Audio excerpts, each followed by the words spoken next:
Hello everybody, my name is Dr. Don Pereslete, and welcome to another episode of Just Ask Your Dentist.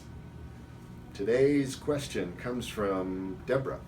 Thank you, Debra, for posting and for watching. Her question is, why do gums recede? Can it be stopped? What to do? Well, Debra, I'll start off by trying to elucidate the many reasons why gum tissue recedes, and there are many reasons.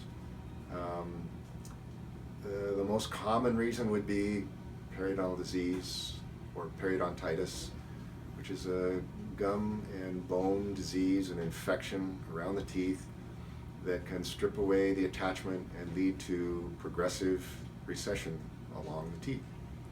So obviously, if you are not good at taking care of your teeth and you don't do the things that every dentist asks you to do, like brush and floss, you may wind up with periodontal disease. So that's a completely preventable thing.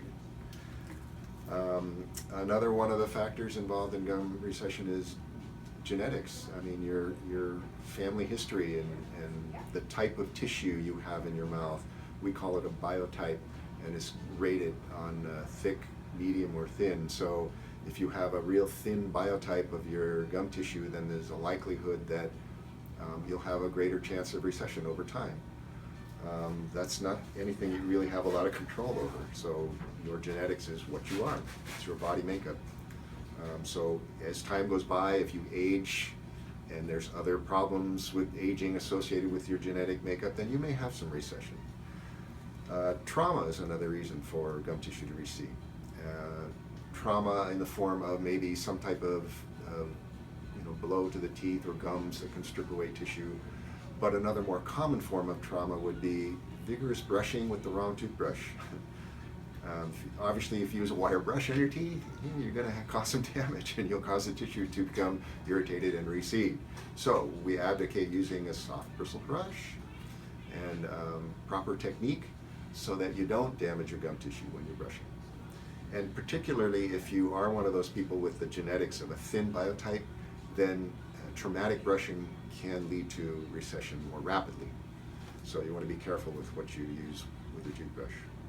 Another consideration would be orthodontics. Some patients who have a very bad malocclusion, their teeth are badly aligned, teeth that are in opposition to another tooth, not in an ideal condition or situation, can lead to a traumatic force on the tooth, which will cause the gum tissue to recede up along the root. So if you have an orthodontically stable mouth, chances are you'll have less recession. So orthodontics is important as well. And then another, I guess you can kind of classify this as a form of trauma. We call it parafunction. Parafunctions are things that you do most of the time in your sleep and you're not aware of things like that. For instance, like clenching, right? Or bruxing. Bruxing is when your teeth scrape over each other side to side.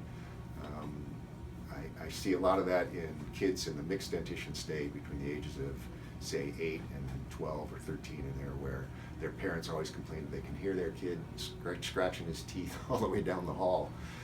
That's a parafunction. And so if that carries on into adult life, those type of behaviors can lead to stress on the teeth, stress on the gums, recession. Okay?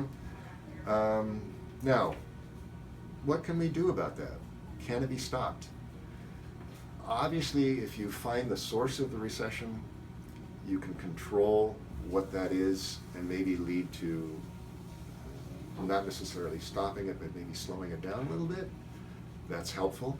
For instance, if you know that you are a clencher or you know that you're a bruxer, maybe wearing a night guard at night or having some other device that helps prevent that behavior at night will lead to slowing down the process of recession. If you have periodontal disease, no-brainer. Obviously, if you have some type of treatments done, periodontal surgeries that can involve grafting tissue over those sites, that will also lead to stopping or slowing down the progression of recession. So there are things you can do. Unfortunately, for some of us who just have a propensity to have their teeth recede, or the gums recede, even though their teeth are healthy and they brush and they floss and they have immaculate mouths, you may still see some recession. So for those people, I don't have a good answer, but I do appreciate your inquiry, Debra. So thank you, Debra, for asking that question. I hope I answered it for you. And thank you for watching. Everybody out there, feel free, post a comment, ask a question. I'll try and get back to you and answer it on a next episode of Just Ask Your Dentist. Thank you.